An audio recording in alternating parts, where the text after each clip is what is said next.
Біздің спикерлар Казан федераль университетінің татаристика һәм тюркология югары мәктәп җитәкчесе Әлфия Юсупова һәм КФУ доценты Гөлназ Мөхтәсимова. Хәерле көн, исәнмесез кунаклар.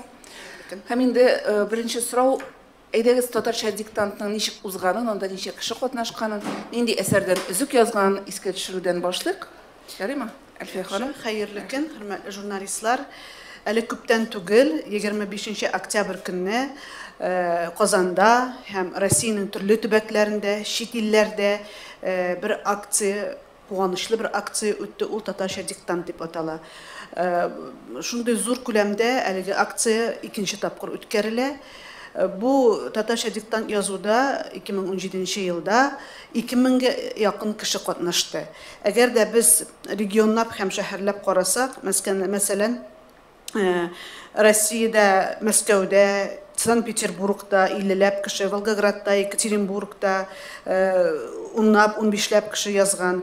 Шулай ук чит илләрдә, мәсәлән, Казахстанда 50-ләп кеше, төрле шәһәрләрдә, Астанада, Актүбәдә, Семипалатта, Германиядә, Канадада, Гарәп әмирлекләрендә, Украинада, Чехиядә, Азербайҗанда бу акциядә шактый күп милләттәшебез катнашып, үзләренең татар теле өлкәсендәге белемнәрен сынап караганнар. Инде хәзер менә Алсу ханым билгеләп үткәнчә, диктантның нәтиҗәләре дә билгеле булды. 2000 эш, бу эшнең 300-ләбе кәгазь вариантта, калганнары интернет аша килгән электрон вариантта иде. Шуңа күрә тикшерү шактый күп вакытны таләп итте. Һәм безнең филология һәм мәдәният ара багланышлар институтының Габдулла Тукай исемендәге татаристика тюркология югары мәктәбенең фән докторлары, фән кандидатлары бу эшне 2 атналап бик җентекләп тикшереп чыктылар. Мәгълүм булганча, диктант өчен текст Аяз Гыйләҗевнең Җомга көн кич белән әсәреннән алынган иде. Диктант тексты, сез кайберләрегез үзегез дә язып карады бу диктантны, шактый катлаулы, 369 сүздән тора иде, һәм пунктуация ягыннан да, җөмләләрнең үзенчәлекләре ягыннан да шактый катлаулы текст сайланган иде. Текст катлаулы булса да, нәтиҗәләр шатланырлык. Шушы 2000 кешедән барлыгы 580 кеше диктантны 5-ле билгесенә язган, һәм бу безнең барлык катнашучыларның 29% тәшкил итә. 27%, ягъни 540 кеше диктантны 4-ле 5-ле билгеләренә, 4-ле билгесенә язган. Һәм күрәбез, безнең 1000-нән артык катнашучыларның яртысыннан артыгы татар телен яхшы белүләрен күрсәткәннәр.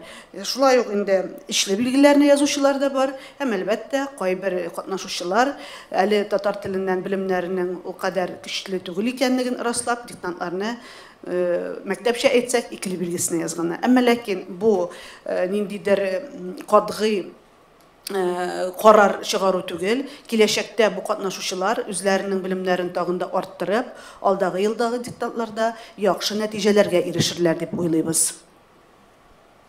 Рәхмәт, әмма илләр буенча ниндидер статистика алып барылдымы? Мәсәлән, Казанда фәлән процент 5-легә язган, чит төбәкләрдә фәлән процент. Әлбәттә, без алай эшләмәдек, чөнки безгә текстлар тулаем килеп кергәч, бу текстлар әйткәнемчә укытучыларга мәсәлән 40-лап, 50-ләп бүлеп бирелде, һәм алар инде төбәкләп процент чыгарылмады. Бары тик гомуми нәтиҗәдән генә процент чыгарылды. Әмма язылыш тәртибенә килгәндә дип әйтегендә, анда чагылган хаталарга караганда регионнарны айырып була. Ягъни, мәсәлән, Татарстанда яшәп, татар мәктәбендә укыган, яисә татар теле әдәбияты буенча белем алган катнашучыларның әлбәттә нәтиҗәләре әйбәт. Мәсәлән, шулай ук җирле шартларда язучыларда аларның шул җирле үзенчәлекле телләрендәге җирле үзенчәлекләр чагылыш таба. Бу турыда Гөлназ Ринатовна да җентекләбрәк сөйләр. Мәсәлән, шул ук Себер җирлегендә язылган диктантларда җирле Себер татарлары сөйләменең үзенчәлекләре чагылыш тапкан.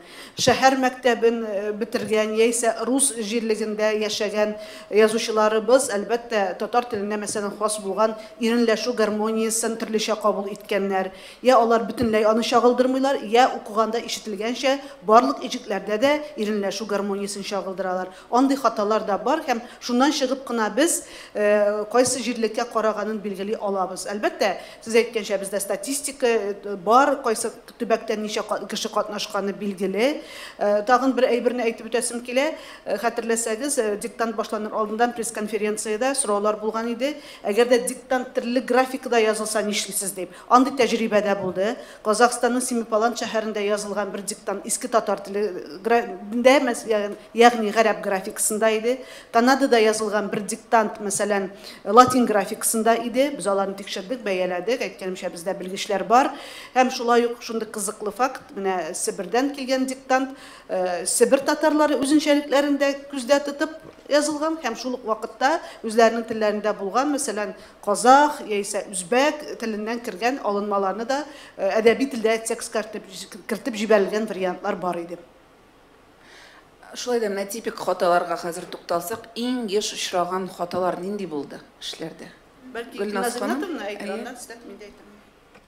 Хаталар турында, демәк хаталар турында.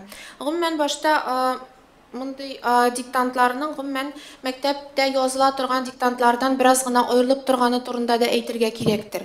Чөнки мәктәптә, мәктәп программасында кулланыла торган яки тикшерелә торган, өйрәнелә торган кагыйдәләр генә була. Шулай бит мәктәптә языла торган диктантларда. Һәм алар җайлаштырылган булалар менә шуларга. Бу диктант инде ул андый үзгәрешләрне җайлаштыруларны күз алдында тотмый. Шуңа күрә Әлфия Шәүкәтованың сүзен җипләп мин дә әйтергә тиеш буламдыр. Диктант шактый катлаулы. Һәм шулай да куанычлы мәктәп программасында үзләштерелгән bütün кагыйдәләрне дөрес итеп кулланганнар, дөрес итеп язганнар иде сүзләрне. Әмма шулай да инде кайбер хаталарның дип әйтик инде булуын да әйтеп үзәргә кирәктер. Мәсәлән, иң күп очраган орфографик хаталар арасында ул ң хәрефен дөрес язмау күзәтелде. Нишкәлек билгесен, анда инде нишкәлек билгесе белән яшнәп сүзе бар иде, мәсәлән. Яшнәп сүзен нишкәлексез язу очраклары күзәтелде. Шуннан соң тагын сыйфатларда чагыштыру дәрәҗәсе кушымчасын дөрес язмау очрагы күзәтелде. Мәсәлән, соңрак, мәсәлән, яки һәм башка шундый хаталар дип әйтик. Һәм инде иң күп очраганы ул сүзләрне аерып һәм кушып язу. Ни өчендер безнең катнашучыларыбызда авырлык тудырган. Мәсәлән, киез итек сүзе парлап та язылган, кушып та язылган, аерып та язылган әлбәттә. Һәм менә шундый очракларны әйтергә була. Бу орфографик хаталар. Әлбәттә, пунктуацион хаталар да бар иде. Алар арасында иң күп, иң еш очраганы ул аерымланган хәлләр янында үтүрләрне дөрес куймау. Бу иң күп очраган хаталарның берсе. Һәм тагын бер еш очраган хата ул кушма җөмләдә ике җөмлә чиген дөрес аермау. Димәк, иярчен җөмлә белән баш җөмлә арасында тыныш билгеләрен дөрес куймау очрагы күзәтелде. Әлбәттә, бу үтер иде диктантта. Һәм тагын бер момент ул туры сөйләмне дөрес формалаштырмау. Бу очракта күзәтелде. Иң күп хаталы сүзләр арасында без алдан да килештек инде ул шәкшәк һәм сабантуй сүзе. Күп диктантларда очрады. Әлбәттә, дөрес язган, бишлегә язган кешеләр инде әлбәттә катнашучылар әлбәттә бу сүзләрдә хата ясамаганнар. Әлбәттә, әмма күпне никадәр диктант тикшердек, шуларның күбесендә шәкшәк һәм сабантуй. Орфография һәм иң күп хата ул аерымланган хәлләр. Чөнки аерымланган хәлләр безнең бу тәкъдим ителгән текстта бик күп иде. Шулай бит, күргәнсездер. караган булсагыз. Менә шул. Менә бер сорау, чәкчәк һәм сабантуй ул татар халкының ике символы бит инде, һәм инде шушы сүзләрнең хаталы язылуы әлбәттә күңелгә тия. Дөрес вариантларында әйтегез әле, әгәр дә кемдер хаталы язган икән, хәзер үзе өчен билгеләп куйсын иде. Әлбәттә, дөрес вариантларны бу кадәр күп хата булгач, бездә аптырап китеп, сүзлекләргә biz әйтәбез, әллә без дөрес белмибез, әллә сүзлекләр ялгыш. Әмма бөтен сүзлекләрдә чәкчәк сүзе кушып язылган. Һәм безнең гомумән вакытлы матбугатта чәкчәк сүзе һәр вакыт кушылып языла. Шулай бит кеше инде вакытлы матбугатны әлбәттә укый. Ни өчен бу хата булган? Һәм текстларда да еш очрый торган сүз, шулай бит әдәби текстларда да еш очрый безнең бу сүзебез ул кушылып языла. Сабантуй сүзе инде сабантуй дигән вариантта ул аерым кушылып языла, ә менә сабантуй изафа күренеш булганда әлбәттә ике сүз ул аерым языла. Шундый кагыйдә кабул ителгән. Рәхмәт. Хәзер инде журналистларның Бер специфик хатага гына әйтеп үтим, еш очраган хаталар. Инде мин уйлыйм, ул рус мәктәбендә укыган кешеләр язган текстлардадыр. Мәсәлән, сүз ахырында кыска ине куймау. Мәсәлән, ашый дигәндә ыгына куеп китеп, чөнки бәлки кагыйдә белеп бетермәү, бәлки телне белеп бетермәүдән дә шундый хаталар очрады. Һәм типик хаталардан һ белән х-ны алыштырып бутап язу, мәсәлән, һәммә дигәндә х язу, хуш дигәндә х язу, андыйларда очрады. Да кисәкчәләрен кушып язу очрады, шактый күп улай бер. Һәм тагын бер бик үзенчәлекле хата дип, чөнки орфографик кагыйдәләр буенча хата санала, ләкин телнең үзенчәлегенә караганда ул хата түгел. Мәсәлән, без беләбез, сүз башында й хәрефе транскрипция вакытында ике авазга таркатыла. Мәсәлән, егет дип язабыз, ләкин егет дип укыйбыз, әйтәбез. Һәм менә шушы әйтелеш нормасы язуда чагылыш тапкан очракларда бар. Мәсәлән, инде төгәл генә мисалларым язылмаган, әмма ләкин андый әйберләр шактый күп очрады. Һәм ай исемнәренә кушымча кушканда да, мәсәлән, декабрь ай дигән анда ай бар иде, ул күп язучылар декабрьның дип язган вариантлар очрады ай исемнәренә. Бу шулай ук безнең типик хаталар исәбенә керә торган үзенчәлекләр. Һәм менә таныш билгеләренә караганда Гөлназир Ринатовна әйтеп үтте, күп кенә очракта тиңдәш кисәкләр арасына этер куелмау чагылыш таба, текстларда индәш сүзләр янында этер куелмау чагылыш таба. Һәм шулай ук тойгылы җөмләләр шактый күп иде. Тойгылы җөмләләрдән соң индәү билгесе куелмауда текстларда чагылыш таба. Шундый хаталарны әйтеп үтәргә була. Мин аларны типик дип уйлыйм. Һәм инде мәсәлән баяда әйтеп үттем, беренче иҗектә авазы булган очракларны беренче иҗектә генә түгел, башка иҗекләрдә чагылдыру бар. Һәм киресенчә, мин дә уйлыйм, бәлки мишәр диалекты вәкилләре яшәгән төбәкләрдә дип иренләшкән авазларны иренсезләштереп язу шактый күп. Мәсәлән, тыясың, тырган, дип шыгыр дигән сүзләр анда башка, димәк, әдәби форманың икенче вариантны, мәсәлән, шыгыр дип язган, шыгыр кирәк булса да, мәсәлән, бүтмәгән дип язган, битмәгән кирәк булса, монда киресенчә иренләшкән авазларны язу күздә тотыла. Орфографик нормадан тайпылыш сизелә. Рәхмәт, журналистларның сорауларына күчик. Рәхим итегез, сорауларыгыз булса. Журналистларның Әлбәттә, бик кызыклы сорау. Менә без бит инде бу хәзер бу акция белән шөгыльләнә башлагач, тотальный диктант сайтларына кирип карадык, аларны өйрәндек. Анда ел дәвамында бик зур эш алып барыла, хаталар өстендә эш. Төрле биремнәр биреп, текстларны төрлечә бик җентекле анализлап зур эш алып баралар. Ләкин бу проект белән зур бер оешма утыра. Алар бары тик шуның белән шөгыльләнәләр. Киләчәктә, минемчә, менә беренче пресс-конференцияда әйтелгән иде, киләчәктә без дә бөтен татар дөньясына җәелдергә телибез бу акцияны. Һәм шул вакытта мөгаен хаталар өстендә эшләүне дә ничектер күздә тотып, бу юнәлешкә дә басым ясарга кирәк дип уйлыйм. Чөнки бит менә монда пресс-конференцияда сөйләшкәндә, беренчедән барлык кешедә бу типик хаталарны ишетми дә калырга мөмкин. Икенчедән, аннан соң бит инде диктант язучы бары тик сайттан үзенең билгесен генә күрә, хатасын күрми. Шуңа күрә хатаны төзәтеп, грамоталы язу өчен хаталар өстендә эш кирәк дип уйлыйм мин. Рәхмәт, тагын сораулар бармы? Микрофонга ярыймы? Идел журналы.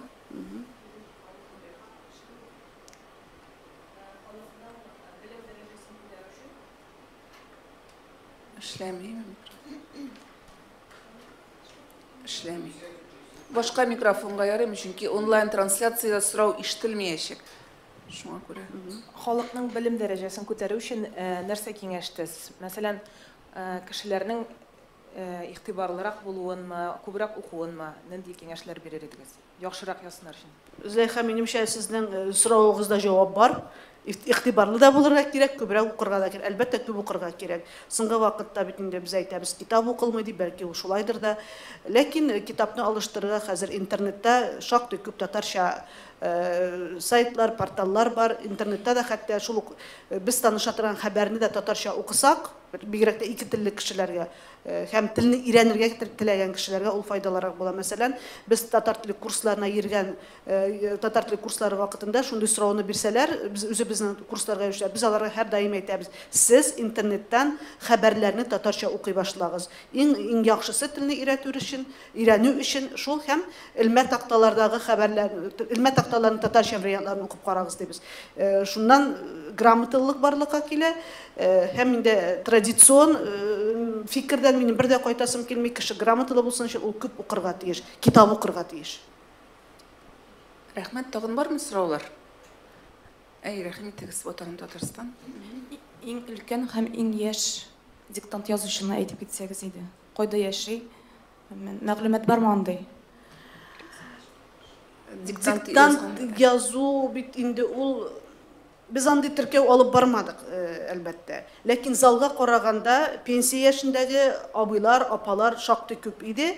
Һәм безнең, мәсәлән, мин беләм, безнең филология, мәдәният-ара багланышлар залында үткәрелгән диктантта иң яшь язучы ул 3нче класс укучысы Рөстәм Хөснетдинов иде, мин аны беләм. Һәм ул бала шактый яхшы язган диктантны.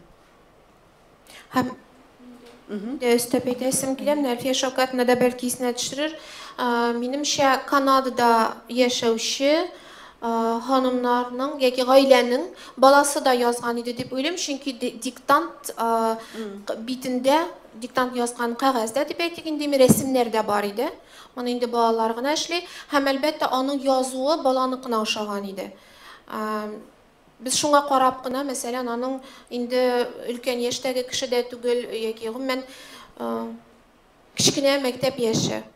Моны ачыклау кыен булмас. Минем аңлавымча, Алима һәм Марат Бәлки аларның гаиләләре шулайдыр. Шулардан белешеп сорый алалар журналистлар. Зөләйха, рәхмәт. Шундыйрак сорау, чит илләрдә диктант ничек язылды?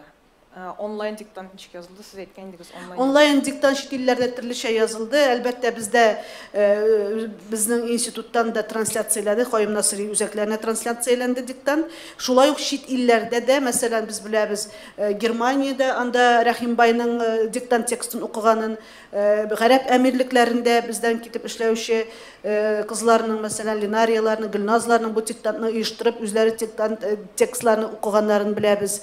Күп очракта диктант офлайн язылды. Чөнки һәр җирдә, татарлар яшәгән һәр җирдә диктантны укырлык, диктантны дөрес итеп язучыларга җиткерерлек безнең милләттәшләребез бар. Алар филологлар булмаска мөмкин, әмма ләкин татар телен камил белеп, татар телендә яхшы сөйләшеп, яхшы укый ала торган милләттәшләребез бар. Ә бездә диктантны безнең филология, мәдәният-ара багланышлар институтында үткәрелгән диктантны Идел Кыямов укыды. Медицина институты университетында үткәрелгән диктантны Равия Мухина укыды. Мәсәлән, штабта үткәрелгән диктантны Йылдыз Минуллина укыды Казанда. Тагын сораулар бармы, коллегалар? Минем бер соравым бар. Хәзер бит инде менә Фейсбукта да нәтиҗәләрен күрсәткәч, бераз бәхәс туып алды. Кемнәрдер 4-легә язган, кемнәрдер 3-легә, 5-легә, һәм без дөрес язган идек, аны хаталы тикшергәннәр дигән фикерләр дә булды. Әгәр дә алар хатасыз яздык дип раслыйсылары килсә, кайда мөрәҗәгать итә алар? Хатасыз яздык дип раслыйсылары килсә, Казанда язылган эшләр безнең институтта саклана, тикшерелгән, тикшерүче билгеле, шул тикшергән укытучы белән, гомумән әгәр дә ул укытучы белән генә дә уртак фикергә килә алмасалар, гомумән безнең институтта эшләүче барлык укытучыларны җыеп бу хаталарны аңлата алабыз.